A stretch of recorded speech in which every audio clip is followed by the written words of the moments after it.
It's known as the world's oldest profession. You know the names: prostitute, tramp, call girl, hooker.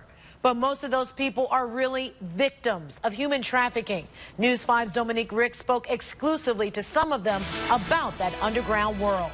Ohio ranks 5th in the nation for human trafficking. The victims recruited young, in most cases between the ages of 12 and 14.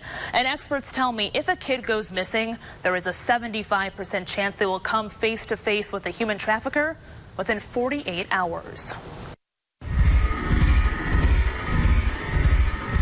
What did I do?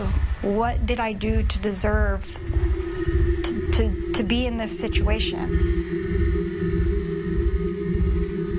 Her story begins more than 2 decades ago. And I remember thinking I was going to die. A 5-year-old girl, trapped, traumatized, tormented, building memories of horror for a lifetime. My mind shut down because I could not comprehend the moment that I was in. Mimi Diaz had a secret.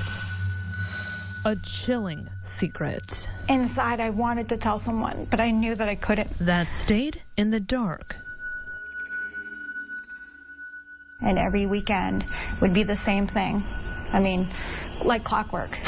A game of dominoes in the back of a convenience store. Whenever he lost, it was a loss for me as well. What exactly did your father do to you? Besides take away the innocence of a 5-year-old girl?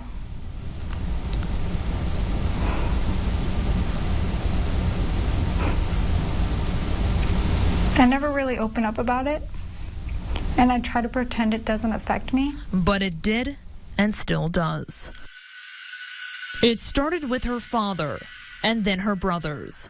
By the time she was 10 years old, Mimi was being sold and exchanged by her family to complete strangers for a couple $100 a session. They were all my uncle, but really they weren't my uncle. Whenever her father lost a game, Daddy's little girl doubled as his payment. Mimi was trafficked by her family. Annette Mango, you get beat up by a pimp. Rape. How many times were you raped? I can't even tell you. It was bad. It was bad.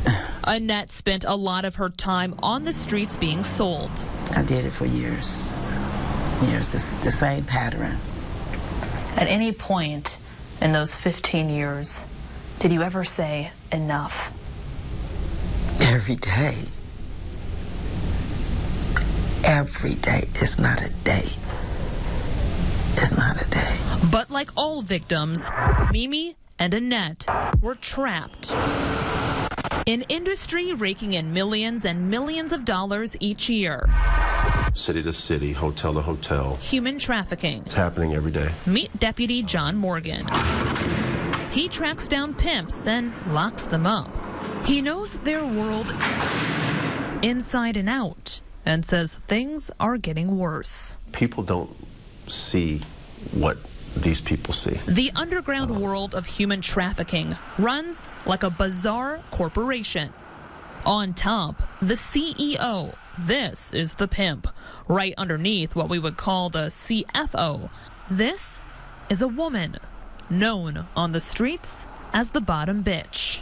A twisted term to describe the first lady, so to speak, of the pimp world. They're more brutal than the men. While there's no doubt men run and create this industry, these women help run the operation, collect money, and keep the other women in line. It's different when a woman is beating a woman. I struggle with sometimes accepting myself for who I am. Who is she really?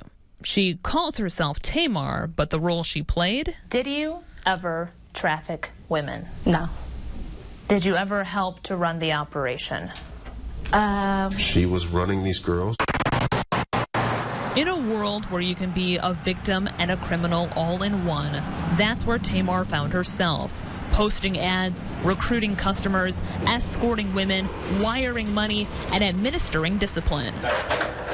Tamar spent 17 months behind bars for her role. I felt so dirty and I felt so ashamed. I thought I was menace to society. I felt like this is something I was going to be doing forever.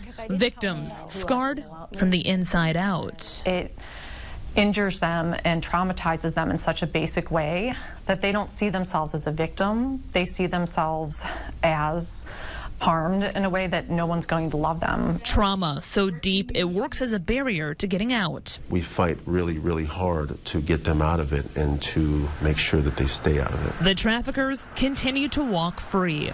Most victims just want to forget about it, which doesn't keep these criminals off the streets. A lot of people think that when you come from human trafficking or when you come from abuse, when the situation is done, that's it. It's the end of the book, the happy ending. It's not. Mimi is not healed and never will be. To this day, I still wrestle with my self-worth. Even though life has moved on, To this day, I still struggle with abandonment. her past remains with her To this day, I can't hug a guy every day. without thinking that they're going to hurt me. For many of these women, and in some cases men, they say the dark is their enemy. Mimi tells me she still has to sleep with the light on, making it even more difficult to arrest the perps. The entire industry has transitioned to the smartphone, and sites like Backpage.com where sex is sold. It's hard to track and nearly impossible to trace. Live in the studio, Dominique Grix, News 5.